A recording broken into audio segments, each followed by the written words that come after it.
Praise the Lord. जय मसीह की। I want to greet you in the name of Jesus. मैं यीशु मसीह के नाम से आपका अभिवादन करता हूँ। It's a joyful day that Jesus is alive and we are alive. और ये कितनी आनंद का दिन है कि यीशु मसीह जिंदा है और हम भी जिंदा पाए गए हैं। I hope you are enjoying the studies with me in the Gospel according to Mark. और मैं आशा रखता हूँ कि आप मरकुस का सुसमाचार हमारे साथ पढ़ने में आनंद मना रहे होंगे। We are right now in chapter 8. अभी हम 8वें अध्याय में हैं मरकुस के समाचार में। The recent study we saw how Jesus healed a man in stages. His eyes, he couldn't see. He was a blind man, but Jesus healed him in stages. और इससे पहले जो हमने पढ़ा था उसमें हमने देखा कि किस प्रकार से यीशु मसीह एक अंधे व्यक्ति को एक क्रिया के तहत चंगाई देता है। We can see that Jesus has been healing a lot of people. He's touching many lives. He's been teaching a lot of things. He's standing and expressing the truth of God's word to his people. और हमने ये भी देखा कि किस प्रकार से यीशु मसीह बहुत सारे लोगों को चंगाई दे रहा है और सिखा रहा है और उनको अपने वो और परमेश्वर के बारे में बता रहा है। People's lives are getting changed. लोगों की ज़िंदगी बदल रही है। A lot of people now know Jesus. बहुत सारे लोगों को परमेश्वर के बारे में जानकारी मिल रही है। Now Jesus is walking on the face of earth literally as the miracle worker, God sent man, and touching people's life and letting them know that God cares for them. और यीशु मसीह कुछ इस प्रकार से इस पृथ्वी पर चल रहा है कि जिस प्रकार से परमेश्वर का पुत्र ज़मीन पर उतर आया हो और जहाँ जहाँ उसके कदम पड़ रहे हों चमत्कार और परमेश्वर की बातें हो रही है। People are recognizing him to be someone like a prophet. और लोग यीशु मसीह को एक भविष्यवक्ता करके भी पहचान रहे हैं। People are seeing him as John the Baptist coming back alive. और बहुत सारे लोग ऐसा भी सोच रहे हैं कि यूहन्ना बपतिस्मा देने वाला फिर से जी उठा है। But what does the disciples see Jesus as, and what does Peter see Jesus as? और हम आइए देखते हैं कि किस प्रकार से जो चेले हैं वो यीशु मसीह को देखते हैं, खास तौर पे पतरस किस तरीके से यीशु मसीह को देखता है। And we can see, you know and I know that Jesus is the Lord, he is the Christ, but from the understanding of the disciples, let's see what they have understood about Jesus. आपको और मुझे तो ये मालूम है कि यीशु मसीह है, पर हम लोग यहाँ पर देखते हैं कि चेलों के अनुसार यीशु मसीह कौन है। Verse 27 of chapter 8. आइए हम 8वें अध्याय का 27वां वचन पढ़ेंगे। Then Jesus and his disciples went to the villages of Caesarea Philippi. On the way he asked his disciples, "Who do people say that I am?" यीशु और उसके चेले कैसरिया फिलिपी के गांव में चले गए। मार्ग में उसने अपने चेलों से पूछा, मुझे लोग क्या कहते हैं? What do people call me? What do you think people think who I am? और यीशु मसीह अपने चेलों से पूछ रहा है कि तुम्हें क्या लगता है कि लोग मुझे क्या समझते हैं? Right now it's just disciples and Jesus. यहाँ पर जो है सिर्फ चेले और यीशु मसीह है। A lot of opinions that people have about Jesus. और बहुत सारी सोच विचार है यीशु मसीह के बारे में। The Pharisees don't like Jesus. जो फरीसी हैं वो यीशु मसीह को पसंद नहीं The करते। scribes think that Jesus is teaching something false and wrong. और जो शास्त्री है वो ये समझते हैं कि जो यीशु मसीह सिखा रहा है वो एक गलत शिक्षा है। The people are excited about something happening around them, and maybe they're thinking David is back or Jesus is just gonna set up the throne. और बहुत सारे लोग जो भीड़ उसके पीछे लगी है वो उन्हें लग रहा है कि जो दाऊद है वो जिंदा हो चुका है और ये दाऊद का जो संतान है यीशु मसीह अब वो सिंहासन में बैठेगा। In verse 28, I can see, they said, John the Baptist, others say Elijah, and still others, one of the prophets. और 28वें वचन में किस प्रकार से लिखा हुआ है, उन्होंने उत्तर दिया, यूहन्ना बपतिस्मा देने वाला, पर कोई एलिया और कोई भविष्यवक्ताओं में से एक कहता है। John the Baptist, why? क्यों यूहन्ना बपतिस्मा देने वाला? Because Jesus was confronting the Pharisees like John the Baptist was confronting the Pharisees. यीशु मसीह जिस तरीके से फरीसी लोगों को चिता रहा था कि जो तुम कर रहे हो वो गलत है, वैसे ही यूहन्ना बपतिस्मा देने वाला भी ऐसा ही किया करता था। Why Elijah? क्यों Elijah? Because Jesus does miracles. क्योंकि यीशु मसीह चमत्कार कर रहा था। Why is one of the prophets? क्यों वो भविष्यवक्ताओं में से एक? Because he's been teaching great things. क्योंकि वो बहुत महान बातें सिखा रहा था। All said and done, they were able to see that Jesus is a man sent by God, is God's messenger. और ये सब बातों को जब हम देखते हैं तो मालूम पड़ता है कि लोग ये बात को समझ चुके हैं कि यीशु मसीह परमेश्वर का भेजा हुआ है। Like a prophet or John the Baptist or Elijah, these are big representatives of God. और यूहन्ना बपतिस्मा देने वाला हो या एलिया हो या भविष्यवक्ताओं में से एक, ये बहुत बड़े लोग हैं। So people can, understand for sure that Jesus is sent by God. और लोग इस बात को समझ पा रहे थे कि जो यीशु मसीह है वो परमेश्वर के द्वारा ही भेजा हुआ है। The Pharisees didn't like, जो फरीसी थे वो लोग इस बात को पसंद नहीं कर रहे थे, but people had made their own opinions. पर लोगों ने अपने अपने ख्याल बना लिए थे। So now Jesus is saying, okay, so I understand. In verse 29 he asked them, but who do you say that I am? And Peter answered him, you are the Christ. अब हम आगे पढ़ते हैं कि क्या लिखा हुआ है। उसने उनसे पूछा, परंतु तुम मुझे क्या कहते हो? पतरस ने उत्तर दिया, तू मसीह है। Jesus says, who are you thinking I am? And Peter says, Christ. यीशु मसीह जब अपने चेलों से पूछता है कि तुम्हें क्या लगता है कि मैं कौन हूँ, तब पतरस कहता है कि तू मसीह है। Isn't it amazing? At last Peter basically says, I know who you are. In truth, you are the Christ, the Messiah who is supposed to be coming. और ये कितनी अच्छी बात है कि पतरस इस बात को आगे बढ़कर बोल रहा है कि तू मसीह है। If you read in Matthew, you will know this incident is a very exciting incident because there are more details there where we will see that Jesus says, flesh and blood has not revealed this to you, Peter. It's God himself who's revealed to you that you can see that I am the Christ. और ये जो भाग है मत्ती में काफ़ी विस्तार से बताया गया है। उसमें इस प्रकार से लिखा हुआ है कि मांस और लहू जाता रहेगा, लेकिन जो परमेश्वर ने तुम्हारे सामने ज्ञान प्रस्तुत किया है वो तुम्हारे लिए है। It's a revelation of God. और ये परमेश्वर का प्रकाशित वाक्य है। Brother, sister, if you know Jesus is the Lord and the Savior and Christ, it is not because somebody preached to you, it is because God revealed it to you. और अगर आप इस बात को जानते हैं कि यीशु मसीह जो है आपका प्रभु परमेश्वर है, वो इसलिए नहीं कि किसी ने आपके सुसमाचार बताया, क्योंकि परमेश्वर चाहता था कि ये परमेश्वर का वचन आप तक पहुँचे। Blessed are you, धन्य है तुम, because you know who Jesus is.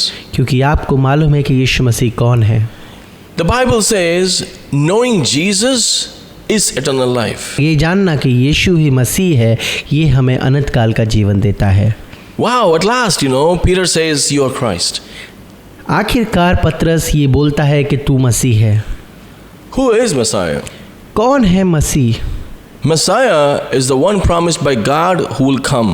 और मसीह वो व्यक्ति है जो परमेश्वर के द्वारा वादा किया हुआ व्यक्ति है कि वो आएगा। He will be the shepherd. और वो चरवाहा बनेगा। He will be the one who will lead his people. और वो एक ऐसा व्यक्ति बनेगा जो अपने लोगों को चलाएगा। He will share the mind of God. वो परमेश्वर के ज्ञान को लोगों को बांटेगा। He will preach and teach the word and establish the kingdom. और परमेश्वर का वचन प्रचार करेगा और परमेश्वर का राज्य लेकर आएगा। That is the Messiah. वो मसीह है। In fact, he will be the sacrificial lamb. और वो एक बलि किया हुआ बलिदान जैसा आएगा। He is the one who comes and suffers. और वो ही है जो आएगा और परेशानी उठाएगा। Now, Peter has understood this very clearly compared to what people's opinion was. पर ये जो पतरस है वो इस बात को साफ रूप में समझ पाया था, भले ही पर लोगों का जो अनुमान वो कुछ भी हो। Verse 30 you will see, then he warned them not to tell anyone about him. 30 वचन में पढ़ेंगे, तब उसने उन्हें चिता कर कहा कि मेरे विषय में यह किसी से ना कहना। Jesus says, don't tell anyone. Good that you know, Peter. Wonderful. Blessed are you, but don't tell anyone. यीशु मसीह यहाँ पर क्या बोल रहा है कि तुम धन्य हो कि तुम्हें इस बात को मालूम है, लेकिन तुम ये बात और किसी को ना कहना। Brother, sister, you and I must understand that Jesus is the truth. He is the Son of God and He is the Christ. और भाइयों बहनों, मैं आपको ये बताना चाहता हूँ कि यीशु मसीह ही सत्य है, परमेश्वर का भेजा हुआ है और वही हमारा उद्धार करता है। But Peter's confession must be ours too. और जो ये पतरस का जो बोलना है वो हमारा भी कहना होना चाहिए। Jesus doesn't want Peter to tell everybody because the time hasn't come. और जो यीशु मसीह है वो इसलिए जो पतरस को मना कर रहा है कि लोगों को जाके अभी मत बताओ क्योंकि समय नहीं आया। But you and I are in a time where we need to tell others. लेकिन हम इस समय में हैं कि हमें दूसरों को जाकर ये बताना पड़ेगा। You knowing Christ, आपको परमेश्वर मालूम है, you know who Jesus is. आपको मालूम है कि यीशु मसीह कौन है, You know Jesus is the Christ. आपको ये भी मालूम है कि यीशु मसीह मसीह है, Then go and tell everyone. तब आप चाहिए और लोगों को ये बताइए। Peter proclaimed Jesus to be Christ. और जो पतरस है वो पुकार रहा है, बोल रहा है कि यीशु मसीह ही प्रभु है। Amazing. ये कितनी बड़ी बात है। Let's see what is next. आइए हम आगे पढ़ते हैं क्या हुआ। Then Jesus began to teach them that the Son of Man must suffer many things and be rejected by the elders, chief priests, and experts in the law, and be killed, and after 3 days rise again. 31 वचन में हम पढ़ेंगे, तब वो उन्हें सिखाने लगा कि मनुष्य के पुत्र के लिए आवश्यक है कि वो बहुत दुख उठाए और पुरानियों और प्रधान याजक और शास्त्रिय उसे तुच्छ समझकर मार डालना है और वो 3 दिन के बाद जी उठे। You understand that Jesus came for these leaders. Jesus came for the Jews. आपको ये बात मालूम है कि जो यीशु मसीह है वो इजरायली लोगों के लिए आया था। These leaders are going to reject him and kill him is what Jesus says. और यीशु मसीह यहाँ पर क्या बोल रहा है कि ये जो अधिकारी हैं, प्रधान हैं, ये मुझे मरवा डालना चाहते हैं। In verse 31 you clearly see that Jesus began to teach them और यहाँ पर हम देख सकते हैं कि यीशु मसीह उन्हें सिखाने लगा है that Jesus must suffer. कि यीशु मसीह ज़रूर से परेशानी उठाए। Must meaning there's no choice, he will have to. होना ही है, इसका अर्थ है कि ये होकर ही रहेगा, उसके पास अवसर नहीं है कि वो चुन सके। Jesus is talking about himself. वो यीशु मसीह अपने बारे में बात कर रहा है। He's teaching his disciples that the Son of Man must suffer. और वो बता रहा है कि जो परमेश्वर का पुत्र है वो ज़रूर से दुख उठाए। Why is that? ये क्यों है? Because the Messiah must suffer. That's the prophecy. और जो मसीहा है वो दुख ज़रूर से उठाए, यही भविष्यवाणी है। You can read in Psalm 22 if you have time later. Just take a few minutes, maybe 5 to 7 minutes, and go through Psalm 22, and you will understand everything that Jesus went through on the cross is listed there.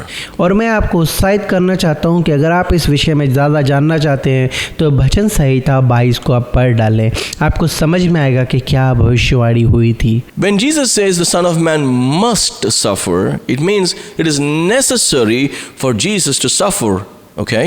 और जब यीशु मसीह ये बात बोल रहा है कि मुझे ज़रूर कर से दुख उठाना पड़ेगा, तो इसका मतलब है हाँ वो ज़रूर से वो दुख उठाएगा। Many things you have to suffer. बहुत सारी चीज़ें हैं वो दुख से जानी पड़ेगी। And be rejected by the elders.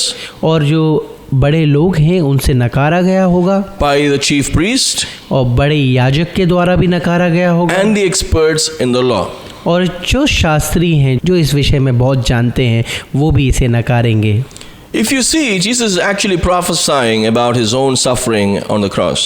और अगर आप यहाँ पर देखेंगे तो यीशु मसीह अपने खुद की क्रूस पर चढ़ाए जाने के विषय में बोल रहा है। He knew what's going to happen to him. और उसको मालूम है कि उसके साथ क्या होने वाला है। And it shows that he's willing and is ready and he's just informing and announcing to his disciples. और वो ऐसा दिख रहा है कि यहाँ पर अपने चेलों को आने वाली बातों को समझा रहा है और बता रहा है कि क्या होने वाला है। And he's also saying that the Son of Man will be killed.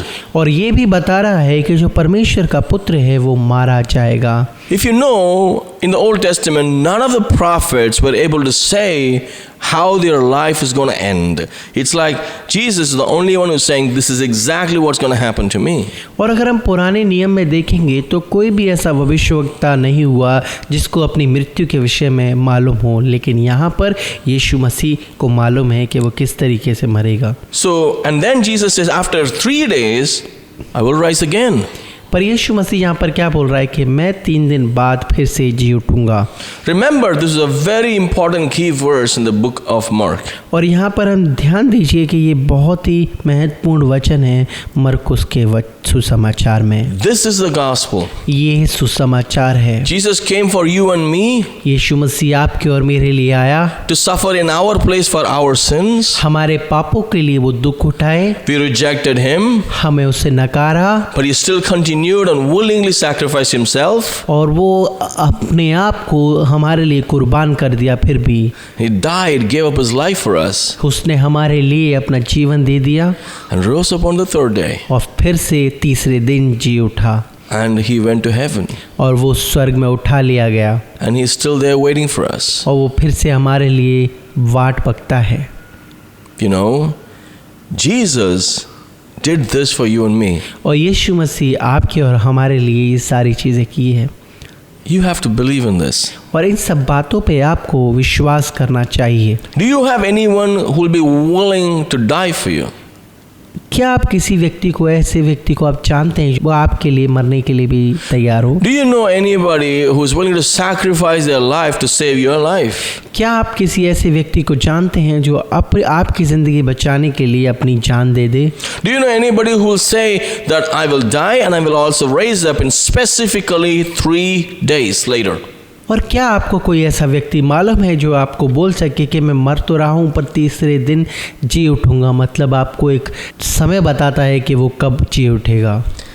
It's not like a father or mother sometimes say, I'm going to die, I don't want to live with you guys. When will I die? No, this is not a ranting frustration. और ये वो उस वाले विषय में बात नहीं कर रहा हूँ कि कभी कभार माता पिता परेशान होकर अपने बच्चों से बोलते हैं कि अब मैं मर जाऊँगा, तुम्हारे साथ नहीं रहना। This is Jesus announcing the greatest event in history for the salvation for mankind. और यीशु मसीह यहाँ पर इस विषय में बात कर रहा है कि किस बड़ा उद्धार आने वाला है इस मनुष्य जातियों के ऊपर। His sacrifice brings salvation to you and me. उसका बलिदान आपके और मेरे लिए उद्धार का कारण बना है। But now I want you to understand that the disciples were thinking that Jesus is going to come and be the king like David and establish the kingdom and rule, and they will have power, over the Romans. और मैं आपका ध्यान एक जगह पर और लाना चाहूँगा कि जो यीशु मसीह के चेले थे वो इस बात पर सोच रहे थे जिस तरीके से दाऊद एक राजा बना था और राज्य किया था, वैसे यीशु मसीह भी सिंहासन पर बैठेगा और राज्य करेगा। But now Jesus is saying that he's going to die. पर यहाँ पर यीशु मसीह क्या बोल रहा है कि वो मर जाएगा। What will be the disciples thinking? अभी जो चेले हैं वो किस प्रकार से सोच रहे होंगे? No kingship, you won't be the king? वो मतलब जो आप राजा नहीं बनने वाले? What will happen to us? We left everything thinking you'll be the king and we're going to be the next ministers. और हम लोगों ने सब कुछ छोड़ दिया, सब कुछ त्याग दिया ये सोचकर कि तू राजा बनेगा और हम जो हैं अधिकारी बनेंगे। Oh no, I mean, don't talk like that, Jesus. आप ऐसे बात मत करिए यीशु मसीह। Or maybe is it because everybody's rejecting you, the leaders are rejecting you, you don't want to live, you want to just, let go and give up and die? या फिर वो ऐसा भी सोच सकते हैं कि सब लोग तुझे नकार रहे हैं इसलिए तो कहीं तू मरने के विषय में बात नहीं कर रहा। No, don't say that, please. और वो ऐसा बोलना चाहते, प्लीज ऐसा मत बोलिए। So Peter, you can see in verse 32, he spoke openly about this. So Peter took him aside and began to rebuke him. और हम आगे वचन में देखेंगे कि उसने यह बात उसके साफ साफ कह दी। इस पर पतरस ने उसे अलग ले जाकर झिड़कने लगा। You can see that Jesus is the teacher here and Peter is the disciple, but he takes liberty and goes and basically shouts at Jesus. और यहाँ पर हम देख सकते हैं कि जो पतरस है वो यीशु मसीह का चेला है, पर फिर भी वो यीशु मसीह के ऊपर अपना अधिकार समझकर उस पर चिल्लाने लगता है। Peter didn't notice what Jesus was saying. और जो पतरस है उस बात को समझ नहीं पाया कि यीशु मसीह क्या कहना चाहता है। Suffering? No. You're out of your mind. No, Jesus, don't be depressed. That's exactly what he's saying. और वो शायद इस प्रकार से बोल रहा है कि आप ऐसा बात मत कीजिए। So Peter, some time ago said, Jesus, you're the Christ, and now he's rebuking Christ.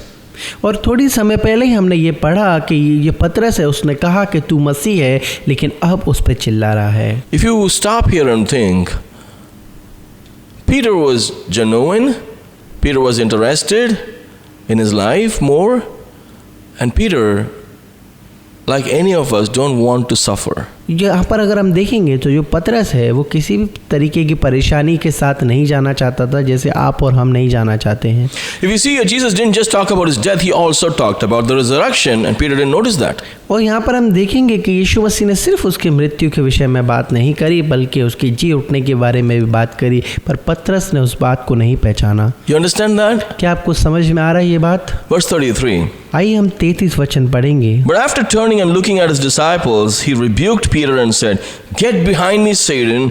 You are not setting your mind on God's interest, but on man." परंतु उसने फिर कर अपने चेलों की ओर देखा और पतरस को झिड़क कर कहा, हे शैतान, मेरे सामने से दूर हो जा, क्योंकि तू परमेश्वर की बात पर नहीं परंतु मनुष्य की बात पर मन लगाता है। What does man want?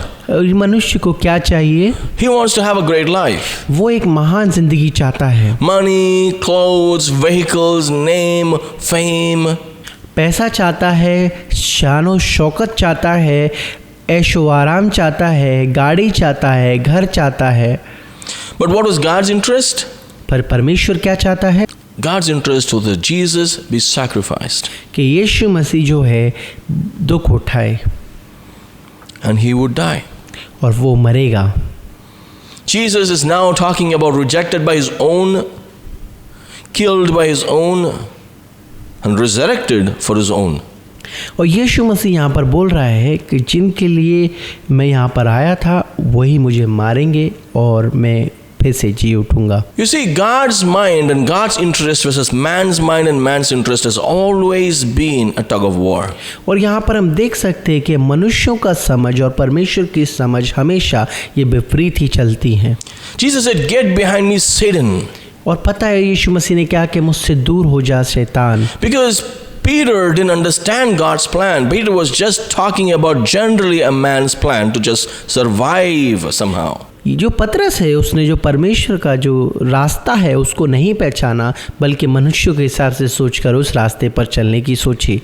The question here is, are you interested in God's interest or are you interested in your own interest? मैं आपसे पूछना चाहता हूं कि आप किस बात में इच्छा रखते हैं, कि परमेश्वर की ओर, परमेश्वर की बुद्धि, या फिर मनुष्य का चाल और मनुष्य की बुद्धि की ओर। In this context, God's interest is Jesus must be suffering, he'll be rejected, he will die, but he will also resurrect.